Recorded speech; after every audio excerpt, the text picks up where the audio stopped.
할렐루야. 동북의 성도 여러분, 한 주간 잘 계셨습니까? 이제 머지않아서 우리가 다 같이 교회에 모여서 함께 예배드릴 날이 올 것 같아요. 러시아 교회가 지금 러시아 정부에 언제부터 우리가 교회에서 공식적으로 예배드릴 수 있는지 질의서를 넣었습니다. 여러분 하루속히 함께 교회에서 예배드릴 수 있는 날이 오도록 기도합시다. 자, 오늘 함께 나눌 말씀은 베드로후서 3장 12절부터 14절까지 말씀입니다. 우리 다 같이 한 목소리로 한번 읽어 보시겠습니다. 하나님의 날이 임하기를 바라보고 간절히 사모하라.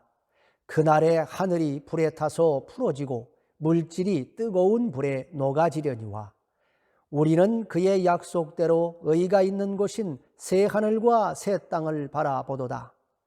그러므로 사랑하는 자들아, 너희가 이것을 바라보나니 주 앞에서 점도 없고 흠도 없이 평강 가운데서 나타나기를 힘쓰라. 아멘. 자, 지난주에 제가 이단의 세 가지 특징이 뭐라고 말했습니까? 첫째는 이단의 교주가 자신의 육체적인 만족을 위해서 호색을 한다, 그렇게 말씀드렸고, 두 번째는 모든 이단은 탐욕의 그 뿌리를 두고 있다 말씀드렸죠. 그리고 마지막으로 세 번째 특징이 뭐라고 그랬습니까? 이단 교회들은 열심히 특심이다.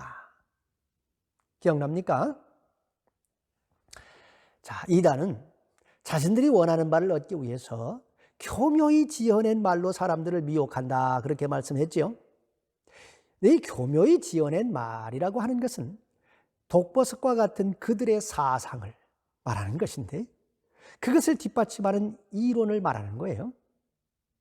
자, 자신들의 이론을 세우기 위해서 그들은 성경을 아주 선별적으로 사용한다는 특징이 있습니다. 성경을 잘 보시면 여러분, 서로 상반되는 말씀들이 있어가지고 이게 서로 균형을 잡아주는 것인데, 이단들은 한쪽 말만 선별적으로 사용을 하고 이 반대가 되는 말씀은 교묘하게 다르게 해석해가지고 추종자들이 그 말씀을 받아먹지 못하도록 만들어버린다는 특징이 있습니다. 다시 말해서 우리가 이단에 빠지지 않기 위해서는 성경 말씀을 선별적으로가 아니라 이 전체적으로 통째로 먹어야 한다 하는 것을 알아야 한다, 그 말이에요. 여러분, 유월절을 지킬 때에 하나님께서 유월절 양을 너희가 하나도 남기지 말고 버리지 말고 불에 구워서 먹으라 했습니다. 아무것도 버리지 말라고 그랬습니다. 머리와 정강이와 내장까지도 다 불에 구워서 먹으라 했습니다. 하나님께서는 이스라엘을 당신의 장자라고 칭하셨습니다. 그래서 애굽왕 바로에게 이스라엘은 나의 장자다. 나의 아들, 나의 장자 이스라엘을 내보내라. 그렇지 않으면 너의 아들, 너의 장자가 죽게 될 것이다 라고 말했지만은 이 바로가 그 말씀을 아주 우습게 여겼다가 결국은 10번째 재앙 때 자기 아들을, 장자를 잃어버리게 되지요. 하나님의 장자인 이 이스라엘을 애굽의 종살이로부터 해방시키기 위해서 죽임을 당한 유월절 양은 바로 당신의 백성들을 죄의 종으로부터 해방시키시기 위해 십자가에서 못 박혀 죽임당하실 예수 그리스도를 상징하는 것이죠. 그래서 세례 요한이 예수님을 보자마자 보라, 세상 죄를 지고 가는 하나님의 어린 양이시로다 라고 외쳤던 것입니다. 하나님께서 물로 정결하게 씻어낸 이 유월절 양의 고기와 뼈와 내장을 하나도 버리지 말고 모두 다 불에 구워서 먹으라 하신 것은 우리가 예수님의 살과 피를 하나도 버리지 말고 골고루 먹어야 한다 하는 뜻이에요. 하나님의 말씀이 육신을 입고 이 땅에 오신 분이 예수님입니다. 따라서 예수님의 살은 곧 그분의 말씀이고 예수님의 피는 십자가에서 피 흘려 죽이시기까지 하나님 말씀에 순종하신 우리 예수님의 그 모습을 본받아서 우리가 듣고 배운 말씀에 순종해 나가야 한다는 걸 의미하는 것입니다.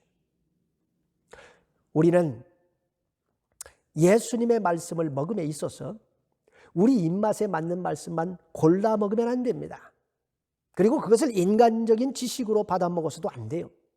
반드시 불에 구워서 먹으라 했습니다. 세례 요한은 자신은 사람들이 회개하도록 회개에 이르는 물 세례를 베풀지만은 내 뒤에 오시는 예수님께서는 불과 성령으로 너에게 세례를 줄 것이다 말씀했습니다. 그리고 예수님께서 오셔서 사람이 물과 성령으로 거듭나지 않으면 하나님 나라에 들어갈 수가 없다 말씀하시죠. 그리고 누룩에 비유하시면서 바리새인과 사두개인들의 그 인간적인 가르침, 그것을 너희가 조심하라 말씀하셨습니다. 성령의 불, 즉 성령의 은혜와 조명하심을 통해서 말씀을 우리가 깨달아야 한다는 것입니다. 인간적인 지식으로가 아니라 말이죠. 세상 사람들이 가장 많이 읽은 베스트셀러가 성경이잖아요. 그러니까 또 성경을 안 읽으면 무식하다 소리 들을까 봐서 한 번쯤은 읽어봐야 된다 생각해서 읽는 분들도 있습니다. 또 성경에는 좋은 말들이 많이 기록되어 있으니까 자신의 인격을 좀 고양시키기 위해서 성경을 읽는 사람들도 있어요. 그러나 성경은 세상적인 지식을 주는 책이 아닙니다. 물론 성경에는 기적 같은 인생을 산 수많은 사람들에 대한 기록이 나오지만은 그렇다고 성경이 우인전은 아니다 이 말이에요. 성경에 우주와 해와 달과 별의 기원과 움직임에 대한 기록이 나오지만 그렇다고 이 성경책이 천문학책은 아닙니다. 성경에 여러 나라의 흥망성쇠에 대한 기록이 나오지만 그렇다고 이 성경책이 역사책은 아닙니다. 성경은 생명의 책입니다. 구원의 책입니다. 할렐루야. 하나님의 영이신 성령께서 우리 마음에 조명해 주시고 가르쳐 주시고 열어 주셔야만 비로소 그 말씀이 우리 마음에 깨달아지고 들어오고 우리 영혼을 새롭게 해가지고 우리에게 영생을 선물해 주는 살아있는 책입니다. 따라서 성경은 창세기 1장부터 요한계시록 22장까지 그 어느 것 하나도 버리지 말고 통째로 먹어야 합니다. 할렐루야. 만일 우리가 이 성경에서 우리에게 막 위로를 주는 말씀, 그리고 우리가 이렇게 받아들이기 쉽고 좋은 말씀만 골라서 먹고 우리를 책망하고 우리에게 권면하고 우리에게 삶의 변화를 촉구하는 그런 말씀들은 외면을 한다면은 그것이야말로 우리가 스스로 이단의 길로 나가고 있는 것이다 하는 걸 알아야 돼요. 성경에는 하나님의 사랑이 곳곳에 흘러넘칩니다. 그렇지만은 하나님의 엄중한 경고와 진노하심에 대한 기록도 성경에 나오는 사랑의 말씀만큼 그만큼 많이 나와요. 우리가 하나님의 은혜와 사랑에 대한 말씀만 좋아하고 하나님의 심판 그리고 경고의 말씀, 책망과 회개를 촉구하는 그런 말씀들을 외면한다면 그것이야말로 우리가 유월절 양에서 이 부드럽고 맛있는 살만 골라 먹고 좀 딱딱하고 좀 보기 거북한 이런 정강이나 머리, 내장 같은 것은 먹지 않는 것과 같으니 이것은 곧 불순종의 죄를 범하는 것이다 그 말입니다. 인간은 천성적으로 칭찬과 위로와 격려를 좋아하고 책망과 권면과 훈계는 좋아하지 않아요. 하지만 칭찬과 위로와 격려만을 원하는 그런 사람은 성장할 수가 없습니다. 인격적으로. 어린아이는 단 것을 좋아하지요.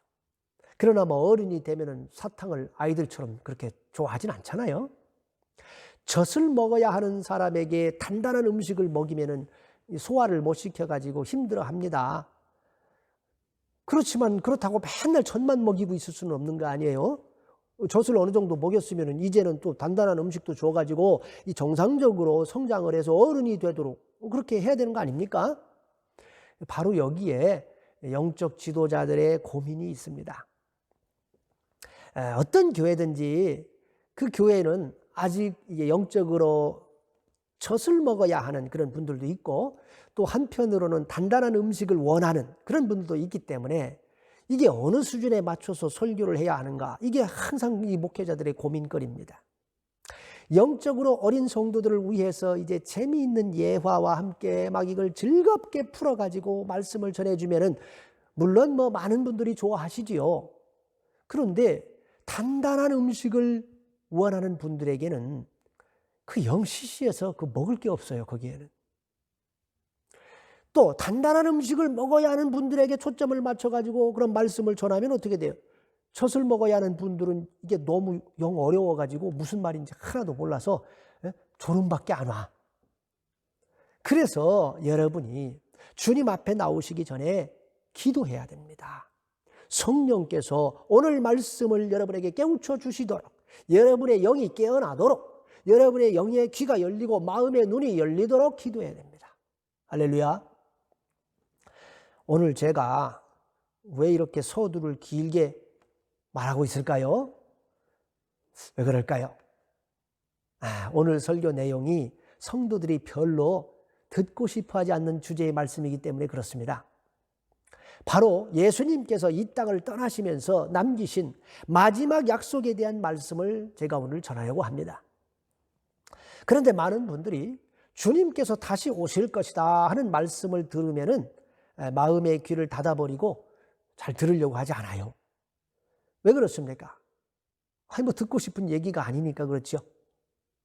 자신이 원하는 것은 이 땅에서 잘 먹고 잘 사는 비결을 좀 알려줬으면 싶은데, 주님께서 심판주로 막 이 땅을 심판으로 다시 오실 것이다, 그런 말은 아주 두려운 말씀이기 때문에 애써 외면하려고 한다 그 말이에요. 재림에 대해서 말하면 무조건 다 이단이야, 뭐 이렇게 생각해서 들으려고 하지 않습니다. 자신이 원하는 말씀만 먹고 원치 않는 말씀을 던져버리는 행위야말로 그게 이단이 되는 길이에요. 구원을 받지 못할 길로 나아가는 것이다 하는 걸 알아야 합니다. 그래서 성경 말씀은 골고루 다 먹어야 영적으로 건강해질 수 있습니다. 할렐루야. 자, 베드로는 2장에서 이단에 대해서 설명한 후에 지금 3장에서는 주님의 재림에 대해서 자세히 설명하고 있어요. 주님의 재림에 대해서 잘못 가르치는 이단들이 많았기 때문에 먼저 이단에 대해서 설명한 후에, 그리고 나서 지금 재림에 대해서 설명을 하고 있는 것입니다. 따라서 우리는 베드로가 우리에게 꼭 전하고자 하는 그 주님의 재림에 대한 말씀을 잘 배워야 합니다. 먼저 베드로는 주님께서 반드시 재림하실 것이다, 그것을 밝히고 있습니다. 자, 우리 4절 말씀 다 같이 읽어보시겠습니다. 이르되 주께서 강림하신다는 약속이 어디 있느냐? 조상들이 잔 후로부터 만물이 처음 창조될 때와 같이 그냥 있다 하니. 갈릴리 사람들이 지켜보는 가운데 베다니에서 우리 예수님께서 하늘로 승천하셨습니다. 그 예수님을 모시고 올라가던 천사들이 그들에게 이렇게 말하지요. 갈릴리 사람들아, 어찌하여 서서 하늘을 쳐다보느냐? 너희 가운데서 하늘로 올리우신 이 예수는 하늘로 가심을 본 그대로 오시리라. 그때부터 초대교회 성도들은 예수님께서 곧 다시 올 줄 알았습니다. 그런데 30여 년이 지나가지고 로마가 통치하고 네로 황제가 원형 경기장에서 성도들을 갖다가 굶주린 사자의 밥으로 던져주고 화형시켜버리는 이런 혹독한 고난을 받으면서 얼른 주님께서 오셔가지고 자신들을 구원해 주실 것을 기대했지만은 주님이 오시지 않았어요. 그러자 이제 실망을 해가지고 주님의 재림을 믿지 않는 사람들이 생겨났습니다. 주님께서 다시 오신다 하신 지가 벌써 30년이 지났고 우리가 이렇게 고통을 받고 있는데 왜 주님은 안 오시는가? 여전히 만물이 창조 때부터 그대로 있는 게 아니냐? 거짓말한 거 아니야? 주님께서 다시 오신다는 약속이 거짓말이라면 예수님의 그 모든 다른 말씀들도 다 우리가 믿을 수 있는 게 아니잖아요. 아니, 그러면 우리가 그런 예수님을 위해서 이렇게 생명을 바칠 이유가 뭐예요? 그런 무슨 의미가 있어요? 자, 이제 곧 자신도 순교당할 것을 알고 있는 베드로는 자신마저 죽고 나면 초대교회 성도들이 주님의 재림에 대한 믿음을 완전히 저버리고 믿음에서 떨어질 것을 염려하지 않을 수가 없었겠지요. 그래서 베드로는 주님의 재림에 대해서 지금 3장에서 마지막으로 다루고 있는 것입니다. 자, 우리 다 같이 5절 말씀 읽어보시겠습니다. 이는 하늘이 옛적부터 있는 것과 땅이 물에서 나와 물로 성립된 것도 하나님의 말씀으로 된 것을 그들이 일부러 잊으려 함이로다. 여기 이 말씀에서 땅이라는 말은 지구를 말하는 거예요. 러시아로 땅은 지물야, 지구도 지물야잖아요. 지구를 말해요. 창세기 1장을 자세히 보시면은 인간이 사는 이 지구가 원래는 깊은 물속에 잠겨 있었는데 하나님께서 지구를 감싸고 있던 그 깊은 물층을 갖다가 둘로 딱 나눠가지고 그 둘 사이에 공간을 두시지요. 그래서 이 공간 위에 있는 물을 갖다가 하늘이라고 칭하시죠. 그리고 하늘 아래에 있는 물들을 한 곳으로 모아가지고 그 모인 것을 바다다 이렇게 칭하시고 드러난 묻을 땅이라고 칭하셨지요. 자, 이때 이 두꺼운 물층이 당시에 이제 지구의 대기권 밖을 감싸고 있었기 때문에 태양열이 지구로 곧바로 들어오지 못하고 굴절되어 들어왔죠. 그래서 전 지구가 1년 내내 온난 다습한 기후가 되어가지고 뭐 전 지구가 기온이 똑같아요. 그러니까는 온실 효과가 일어나는 게 식물이 계속 자라지요. 그래 거대한 초식 동물인 공룡들이 마음 놓고 먹을 것이 있는 뭐 충분히 먹을 게 많은 그런 시대였습니다. 그런데 노아의 홍수 때에 이 대기권 밖에 감싸고 있던 물이 다 지구로 다시 쏟아져 내리면서 창조 이전의 시대로 되돌아가 버리죠. 폭삭 다 들어가 버리죠, 물속으로. 그래서 코로 숨쉬는 모든 생물들은 다 죽어버리지 않습니까? 그리고 지구를 감싸고 있던 이 물층이 사라지고 나니까 태양열이 지구로 곧바로 들어와서 적도 지역은 1년 12달 뜨겁고 북극과 남극은 갑자기 얼어버렸죠. 그래서 오늘 같은 이런 기후가 된 것이고 이와 함께 인간의 평균 수명도 900년씩 살던 인간들이 120년 이하로 뚝 떨어져 버립니다. 자, 그래서 오늘 5절 말씀에 지구가 물에서 나와 물로 성립되었다. 그렇게 지금 말씀하고 있는 거죠. 그러니까 땅이 지구가 물에서 나오기도 했지만은 이 땅과 물로 이루어져 있다. 그 말이잖아요. 자, 우리 시편 136편 6절 말씀 읽어보시겠습니다. 땅을 물 위에 펴신 이에게 감사하라. 그 인자하심이 영원하심이로다. 할렐루야. 하나님께서 땅을 물 위에다가 이렇게 쫙 폈다 그 말이에요. 그러니까 지구의 땅 속에는 엄청난 물이 있다 그 말이죠. 지구는 핵과 액체로 된 마그마와 물줄기로 채워져 있다 그 말이에요. 그러니까 우리가 땅 파면 물이 나오는 것이고 화산이 폭발되면은 뭡니까? 용암이 막 흘러 넘치는 거잖아요. 자, 그런데 5절에서 이렇게 지구가 물로 이루어지고 물속에 잠겨 있다가 나오는 이 놀라운 기적의 역사가 하나님의 말씀으로 되었다고 기록하고 있습니다. 그러니까 하나님께서 태초에 천지를 창조하실 때 말씀으로 하셨잖아요. 말씀으로. 빛이 있으라. 물과 물은 나눠질지어다. 땅은 각종 생물을 종류대로 낼지어다. 하늘의 궁창에는 광명체들이 있어 낮과 밤을 나누게 하라. 하늘에는 새가 날지어다. 이렇게 명하심으로 모든 창조가 그냥 이루어진 거예요. 하나님의 말씀이 곧 능력이고 창조의 근원이었음을 믿으시기 바랍니다. 하나님의 말씀은 아무것도 없는 무에서 유를 창조해내시는 능력입니다. 그냥 한 번 말씀하시면 그대로 되는 거예요. 천지는 다 없어지겠으나 오직 여호와의 말씀은 영원히 있음을 믿으시기 바랍니다. 그 하나님의 말씀이 육신을 입고 이 땅에 내려오신 분이 바로 예수님이시지요. 할렐루야. 그래서 능력의 말씀이신 우리 예수님께서도 이 땅에서 말씀으로 다 창조사역을 하지 않습니까? 떠다 갖다 주어라 명하시니까 물이 포도주로 바뀌어버리잖아요. 깨끗함을 받으라 명하시니까 각종 병자들이 치유받지 않습니까? 그 몸에서 나가라 명하시니까 귀신들이 사람들의 몸에서 떠나지 않습니까? 나사로야 나오라 명하시니까 죽었던 나사로가 붕대를 감은 채 무덤에서 나오지 않습니까? 잠잠하라 명하시니까 성난 파도가 쫙 잠잠해졌습니다.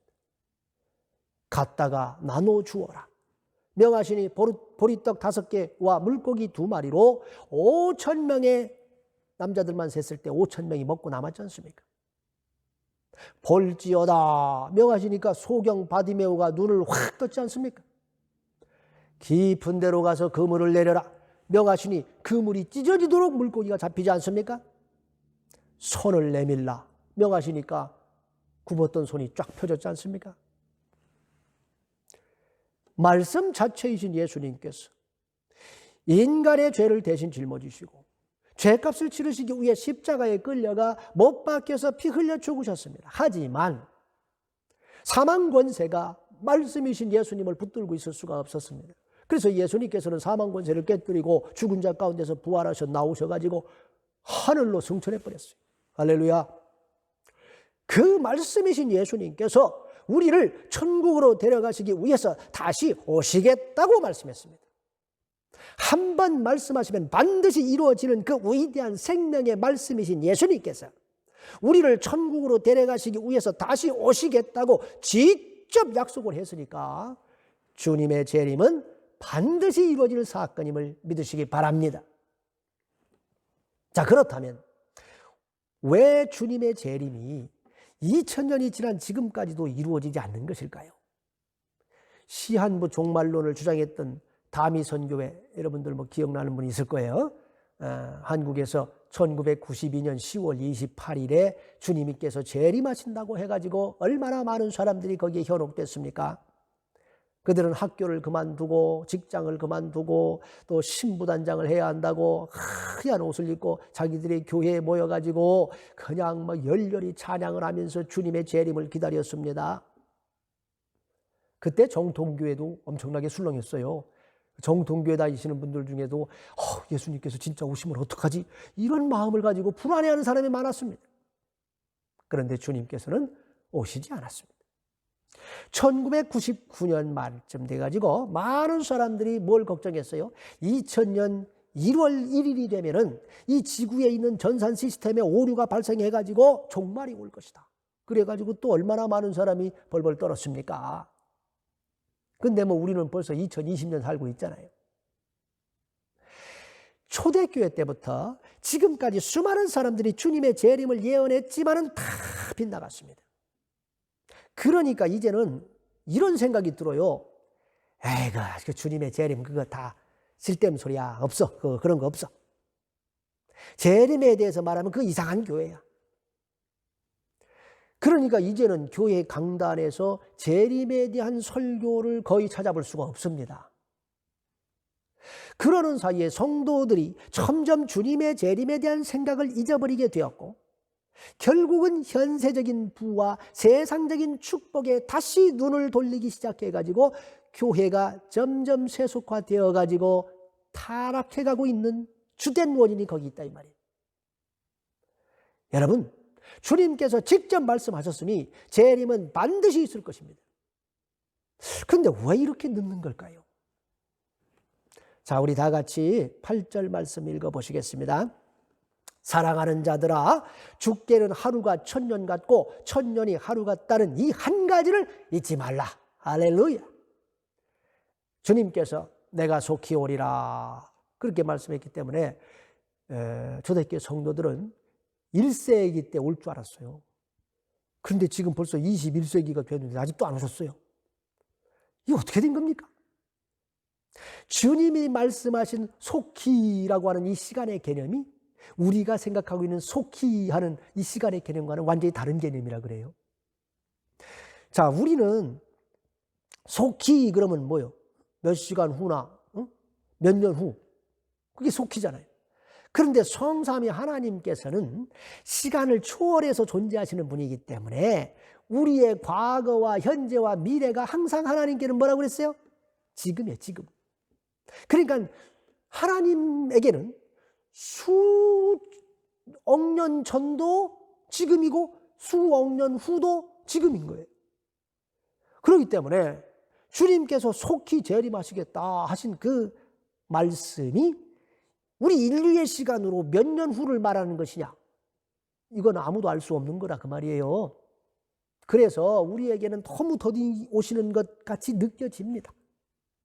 그렇다면 예수님은 언제 오실 수 있는 건가요? 자, 다 같이 9절 말씀 읽어보시겠습니다. 주의 약속은 어떤 이들이 더디다고 생각하는 것까지 더딘 것이 아니라 오직 주께서는 너희를 대하여 오래 참으사 아무도 멸망하지 아니하고 다 회개하기에 이르기를 원하시느니라. 할렐루야.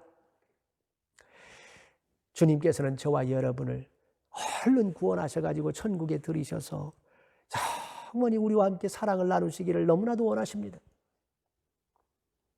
주님께서 우리를 너무너무 사랑하셔가지고 당신의 생명을 십자가에 내어주셨습니다. 그러니까 저와 여러분을 생명과 맞바꾸신 겁니다. 생명처럼 우리를 사랑하신 것이죠. 그렇기 때문에 하루라도 빨리 천국에서 우리와 함께 살기를 원하십니다. 그렇지만은 그 마음을 꾹꾹 누르고 지금 오래 참고 계시다, 그 말씀하고 있는 거예요. 아, 왜 참고 있어요? 빨리 오시지 그냥. 왜 참고 있어요? 한 사람이라도 더 회개해가지고 하나님의 자녀가 되어서 천국에 들어오시기를 원하시기 때문에 그렇게 된 거예요. 이 땅의 성도들이 받는 핍박과 환난을 보실 때마다 가슴이 불붙는 것 같아서 빨리 와서 건져주고 싶으시지만은 오려고 보니까 아직 그 옆에 회개하지 못한 영혼들이 보이고 아직 구원을 받지 못한 저 불쌍한 영혼들이 보이니까 우리 주님께서 그걸 바라보고 참고 기다리고 계시다 그 말이에요. 그러니까 구원받기로 작정된 영혼들이 다 구원되는 그날 우리 주님이 오신다 그 말입니다. 여러분 아직 기회 있을 때 회개하시고 주님께 돌아오시기 바랍니다. 주님 재림하시면 더 이상의 기회는 없습니다. 주님께서 재림하시면 어떤 일이 벌어질까요? 자, 다 같이 10절 말씀 읽어보시겠습니다. 그러나 주의 날이 도둑같이 오리니 그 날에는 하늘이 큰 소리로 떠나가고 물질이 뜨거운 불에 풀어지고 땅과 그 중에 있는 모든 일이 드러나리로다. 그러니까 주님께서는 생각지 않은 때에 도둑과 같이 오신다 이렇게 말씀하십니다만은 물론 어둠에 속한 자들에게는 도둑같이 임하시지요. 그러나 나치의 자녀에게는 도둑같이 임하지 않습니다. 주님을 사모하며 오실 걸 알고 맞을 준비하고 있는 기다리는 성도들은 이 땅에 7년 대환란 닥치기 전에 휴거되어서 우리 주님께서 준비한 혼인잔치에 들어가서 주님과 함께 있게 돼 있어요.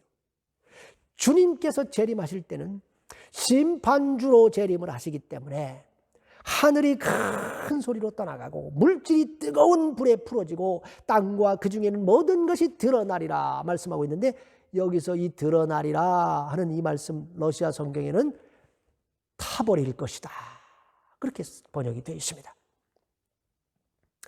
첫 번째 인류는 노아의 홍수로 인해서 물로 심판을 하셨죠.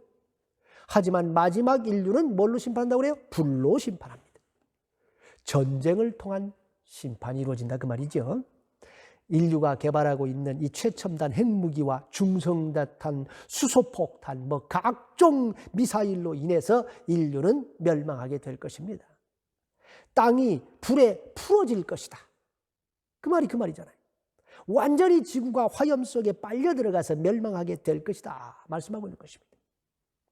자, 그렇다면 우리는 주님의 재림을 어떻게 준비해야 할까요? 11, 12절 말씀 다 같이 읽어보시겠습니다. 이 모든 것이 어떻게 이렇게 풀어지리니 너희가 어떠한 사람이 되어야 마땅하냐?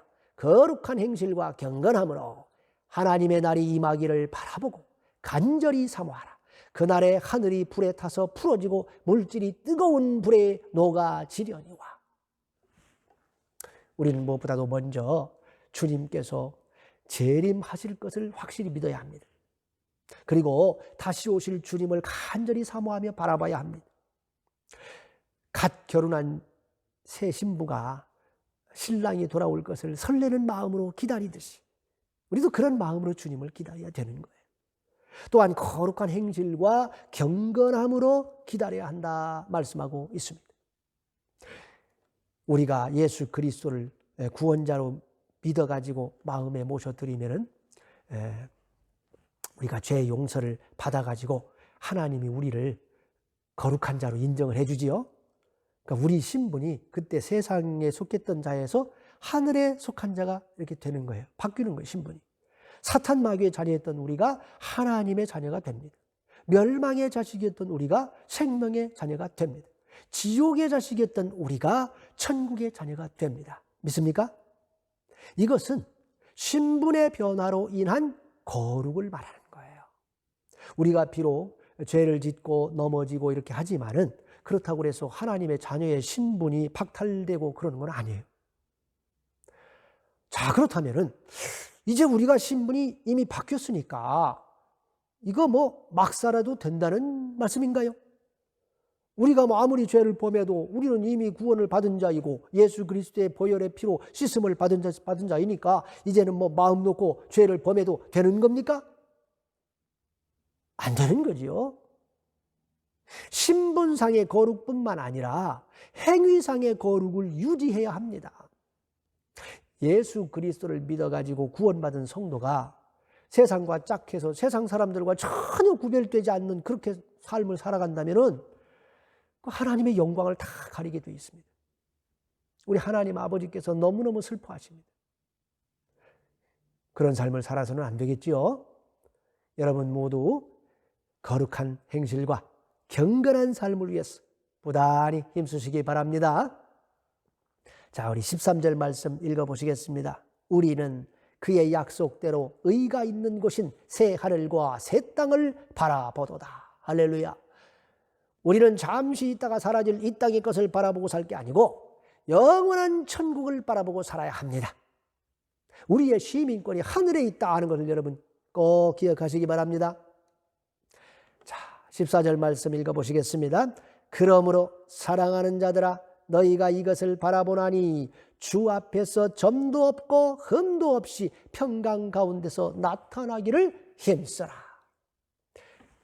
주님께서 재림하실 때 평강 가운데 그분을 뵐 수 있도록 흠없는 삶, 책망받을 것이 없는 삶을 살기 위해서 힘쓰라 말씀하고 있습니다. 여러분 모두 다시 오실 주님 바라보시고 매일 거룩한 삶을 살기 위해서 노력하시길 주님의 이름으로 축원합니다. 이 시간 다 같이 기도하시겠습니다. 주 예수님, 한 번 말씀하시면 반드시 이루시는 주님의 신실하심을 믿습니다. 내일 우리에게 무슨 일이 벌어질지 우리는 알지 못합니다. 주님께서 부르시면 언제든 우리는 이 땅의 삶을 내려놓고 주님 앞에 서야 되는 줄 믿습니다. 그러니 이 땅에 사는 동안 주님을 사모하여 주님을 바라보고 주님과 동행하는 삶을 살 수 있도록 은혜를 주시옵소서. 한 영혼이라도 더 구원하시기 위해 참고 기다리시는 주님의 마음을 우리에게 주셔서 죽어가는 심령들을 불쌍히 여기게 하여 주시옵소서. 우리에게 전도의 문을 열어주시고 영혼을 구원할 수 있도록 역사하여 주시옵소서. 거룩한 모습으로 주님 앞에 설 수 있도록 우리를 이끌어 주시옵소서. 힘들고 어려운 이 땅의 삶 속에서 주님을 의지하여 일어설 수 있도록 우리를 주장하여 주시옵소서. 우리 주 예수 그리스도의 이름으로 기도합니다. 아멘.